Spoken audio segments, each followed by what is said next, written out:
ये बात इससे पहले अटॉर्नी जनरल भी कह चुके हैं राना साहब। वो कह रहे हैं कि फौजी अदालतों में ट्रायल जो है वो क्रिमिनल कोर्ट्स के तमाम तकाजे पूरे करता है और फौजदारी अदालत की तर्ज पर ये ट्रायल होता है। वजूहात दी जाती हैं, शहादतें रिकॉर्ड की जाती हैं, आइन के आर्टिकल 10A के तकाजे पूरे किए जाते हैं और हाई कोर्ट और सुप्रीम कोर्ट में भी अपीलें जा सकती हैं। फिर इसके बावजूद जो एतराज़ात आए, आज सुप्रीम कोर्ट ने सुना और इससे पहले 23 अक्टूबर को इस हवाले से फैसला दिया था, लेकिन दोनों फैसलों में बहुत बड़ा तजाद है। उसके बाद अबूजर ने जो नुक्ता उठाया वो 102, 103 अफराद जिनके ट्रायल के हवाले से यहाँ पर गई दरखास्तें, उनको इस अरसे में उस फैसले से लेकर आज तक उनका मुस्तकबिल क्या रहा, उनके साथ क्या उनको रिहा तो सबको पता है कि वो नहीं किया गया, उसका जवाब कौन देगा? और अभी तक जो अमल दरामद नहीं हो पाया उसका जिम्मेदार कौन है? बेंच के सरबराह पर आज एतराज़ हुआ, वो रिजेक्ट कर दिया गया। आज के फैसले की क्या अहमियत है राना साहब, पाकिस्तान तहरीक इंसाफ के लिए स्पेसिफिकली? देखिए, पाकिस्तान तहरीक इंसाफ के जो लोग, जिन लोगों को जो इस वक्त डिटेंशन में हैं, उनको इस वक्त जो यहाँ पे हाइप क्रिएट हुई है या बताया जा रहा है या सुना जा रहा है या सोशल मीडिया पे हम लोग देख रहे हैं या इलेक्ट्रॉनिक या प्रिंट मीडिया में, वो कहा यह जा रहा है कि जनाब उनके साथ शायद इंसाफ नहीं हो रहा। अच्छा, अगर उनके साथ इंसाफ नहीं हो रहा तो अगर ये कहा जाए कि उनके साथ इंसाफ जो है सिविल कोर्ट्स में हो जाएगा और मिलिट्री कोर्ट्स में नहीं होगा, तो वो एक मुझे नहीं समझ आती उस बात की। एक चीज तो बिल्कुल वाजे है, इसको तो बिल्कुल there is no second thought about this thing, और इसमें कोई इफ्स एंड बट्स नहीं है कि जनाब जो सिविल कोर्ट्स है वहां पे तो कोई दादा जाके, किसी के दादे ने कोई वहां पे केस फाइल किया होगा, तो शायद जाके उसके पोते को रिलीफ मिल जाए। ठीक है, और एक इशू ही रहता है, इशू ये रहता है कि इतना ड्रैग होता है, इतना स्ट्रेच होता है कि वहां पे डेकेड्स एंड डेकेड्स गुजर जाते हैं और वहां फैसला उस वक्त आता है। और कई फैसले हमने देखे भी हैं और ऐसे होते हैं कि कई जनाब यहाँ पे किसी को तो एकदम रिलीफ मिल जाता है और किसी को पता चलता है जनाब के साइकिल चोरी के अंदर हो गया और पता कोई नहीं। अभी मैं रिसेंटली आज ही कोई खबर पढ़ रहा था कि जनाब फैसल मस्जिद के सामने एक कुल्फी वाला था और कुल्फी वाले का केस जो है वो अभी तक जनाब डिसाइड नहीं हुआ।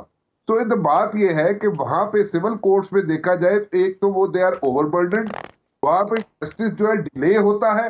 ठीक है, and when justice is delayed, justice is denied, इसमें कुछ कोई सेकंड थॉट ही नहीं है। नाउ अगर आप इन दिस पर्टिकुलर केस जो आप पूछ रही है पीटीआई का, पीटीआई मसले में ये है कि वहां पे जो इंस्टॉलेशंस थी, वहां पे शौहदा की जो तस्वीर थी, शौहदा के जो मॉन्यूमेंट्स थे, वहां पे जनाब जो मिलिट्री के जो प्रॉपर्टीज थी, let me put it this way, वो अगर कोई लोग जाएंगे और उनको अगर आप आज इजीली लेंगे, इजीली लेने से मुराद उनको कोई एज देंगे, तो ये एक प्रेसिडेंट बन जाए और ये एक इशू बन जाएगा और कल को कोई भी उठेगा, वो चाहे जीएचक्यू की तरफ उठे, चाहे मर्जी मुंह उठाए, वो वहां पे जाके गदर मचा देगा।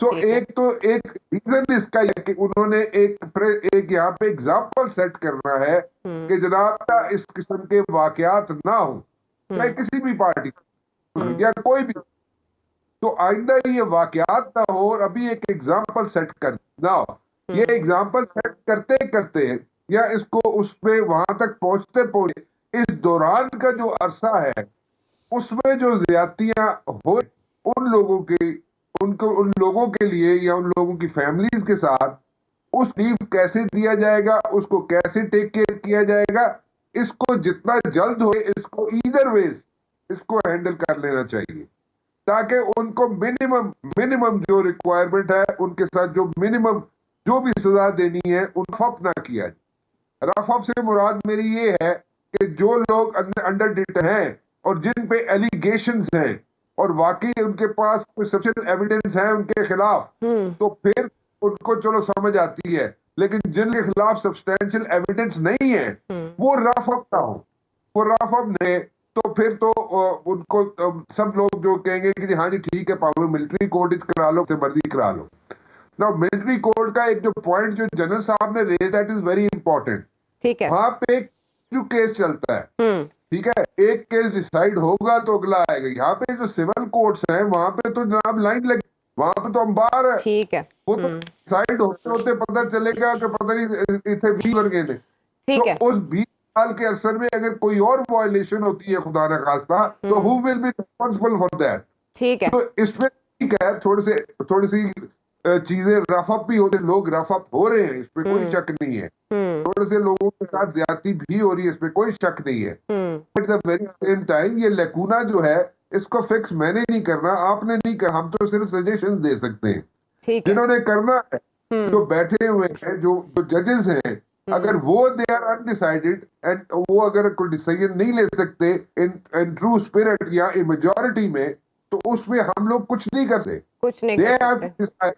They have to put their foot down. Either ways. ठीक है। Yes, so. तरार साहब जरा बताएं कि वजारत दाखिला ने अभी तक फौज की अवेलेबिलिटी के हवाले से जवाब क्यों नहीं दिया इलेक्शन कमीशन को, और दूसरी तरफ इंतजामी अफसरान की तकर्रुरी को पीटीआई ने मुस्तरद कर दिया है। कब तक आएगा इलेक्शन का शेड्यूल और अभाम कब तक खत्म होगा? मेरी गल्लां बड़ियां याद रहिंदियां ने तुहानू, हैं?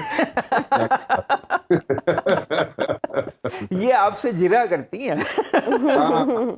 ठीक है अदनान साहब, इतने काम कुछ हो रहे कुछ हो रहे। साहब आप समझिए, आप आजम खान है और ये कासिम के वालिद साहब की वकील है और आपकी जरा हो रही है। इस तरह ना करो, मैनू मैं जो है वो ही रहने दियो जनाब, तुसी थोड़ा जिहा हाथ हल्का रखो। सानू दोवां नू ही रहने दियो तुसी अबूजर साहब। ठीक है, ठीक है। अच्छा देखें, अभी थोड़ी सी इसमें एक रुकावट है, टू बी वेरी ऑनेस्ट।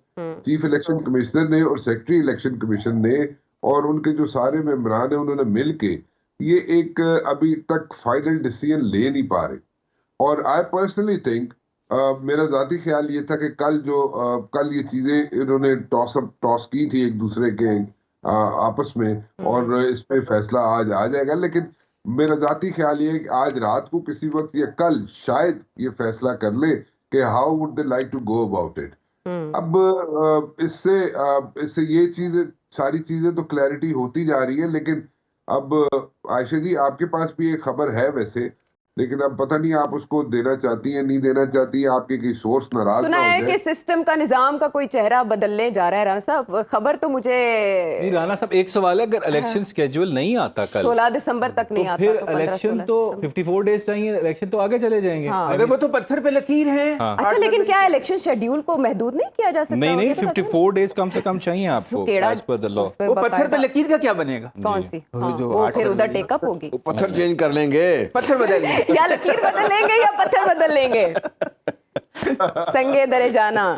बताएं राना साहब, अगर नहीं आता शेड्यूल तो क्या होगा? उसमें भी अपील फाइल हो सकती है, क्या होगा? क्या कर लेंगे, मतलब अगर थोड़ा सा आगे चले जाए तो क्या फर्क, क्या जरदारी पड़ साहब ने जाएगा? कहा भी है। हाँ। इतनी बड़ी खबर देके पूरे पैनल यहाँ पे खामोश असल बैठा में हुआ है। ये सब उसको अच्छा, पिक नहीं खबर कर तो सके। मैं पिक कर गया हूँ। नहीं, राना क्या? साहब, मैंने सुना है कौन तब्दील होने जा रहा है? राजू साहब चेंज हो रहे हैं। नहीं नहीं नहीं हाँ। नहीं नहीं। इतनी बड़ी खबर जो आयशा देगी है नहीं, वो यहाँ पे, कौन तब्दील हो रहा है बताएं ना, जरा खुल के बताएं। आप तो बहुत हल्का ले रहे हैं आयशा को यार, इस राना तरह साहब मत तो करिए हिंट तो आप। दे दे, हम गैस कर लेते हैं। आप हिंट दे हिंट दे दे। वो आपने एक जो खबर दी थी उस हवाले से तो इत्तलात हैं कि अगले हफ्ते तक शायद वो कोई सगाई मंगनी वगैरह की रस्म हो जाए, जो पहले नहीं, आपने नहीं, खबर नहीं, दी थी। अब बिलावल तो आप भुट्टो जरदारी जी, की जी, मंगनी जी। होने वाली है। जी। अच्छा। ये तो आप मेरी तरफ ले आएंगे आयशा, लेकिन आपने जो खबर दी है कि कोई बहुत बड़ा चेहरा चेंज हो सकता है, इतनी बड़ी खबर दी है, पूरे यहाँ पे जनरल साहब बैठे हुए हैं, अदनान साहब बैठे हुए, अबूजर बैठे हुए, इस तरह ना करें। लेकिन आप सब चले इस लोगों ने- तब्दीली की वजह बता दें कि क्या ऐसा हुआ, तकाजे पूरे नहीं हुए, पसंद नहीं आए, परफॉर्मेंस नहीं दे सके, क्या वजह हुई? पसंद नहीं आए कि उससे अच्छा चलो। कंट्रोल नहीं कर सके, मैनेज नहीं कर सके चीजें, कंट्रोल नहीं कर सीधे- सके, जनरल साहब कह रहे हैं। जनरल साहब क्या तो नहीं, मैंने क्या कहा है? आपने क्या कहा अभी? क्यों मैनेज नहीं कर सके, मैनेज कंट्रोल नहीं कर सके? वो कौन? अब आप ये अभी बता क्या दें। कहा मुझे देखिए जनरल साहब? देखिए यार, बता दें यार मुझे भी। जो बात जो चल रही है, अब बात ये ज्यादा चल हो रही गया है कि भाई राना साहब, I am clueless, please help me. आपने एक इदारे के सरबराह हो, किसी की भी इदारे के सरबराह हो, वो अगर अपने इदारों को सही तरह मैनेज नहीं कर सकेंगे, अच्छा, एक चीज क्लियर होगी जनरल साहब के इदारे का सरबराह नहीं है। नहीं, अब इदारे का नहीं है। कौन सा राना ये साहब देख रहे इदारे हैं। नहीं है, इदारे से आपकी मुराद इदारा नहीं है, ये कसौटी खेल रहे हैं हम सब। निजाम। बोला तो आपने नहीं, निजाम भी ना कहें। हमने बात नहीं की, हम तो बात कर रहे हैं। जनरल साहब ने इतना बड़ा क्लू दे दिया, आप ही की बात को इंडोर्स कर रहे हैं जनरल साहब, और लेके आगे चल रहे हैं। इदारे इस्तारे की तो बात हो ही नहीं रही यहाँ पे। हाँ। यहाँ पे तो एक देने की बात हो रही है। अच्छा चले, एक और हिंट दे देते हैं। चले, यहाँ पे सो कॉल्ड पॉलिटिशियन की बात हो रही है, ऐसे कर लेते हैं। क्यों आयशा? ये राना ठीक है? साहब बिल्कुल एक्यूरेट, आपने बल्कि ऐड कर दिया। अब अगर कोई अब भी ना पहुंचे सो कॉल्ड पॉलिटिशियन। हाँ हाँ, सो कॉल्ड पॉलिटिशियन और नो आमूज कह सकते हैं हाँ, उस ओहदे के लिए, नो आमूज। अंग्रेजी ज्यादा तो नहीं ये बोलते। आप काकड़ Yes. साहब की बात तो नहीं कर रहे? ठीक है जनरल साहब, गलत अंग्रेजी, राणा साहब गलत अंग्रेजी। साहब, जनरल एक साहब, मिनट, एक मिनट, ठहरे, एक मिनट। राणा साहब गलत अंग्रेजी तो नहीं बोलता वो बंदा। अबू सर भी पहुंच गए, अबू सर भी तकरीबन पहुंच गलत गए अंग्रेजी तो नहीं और बोलता।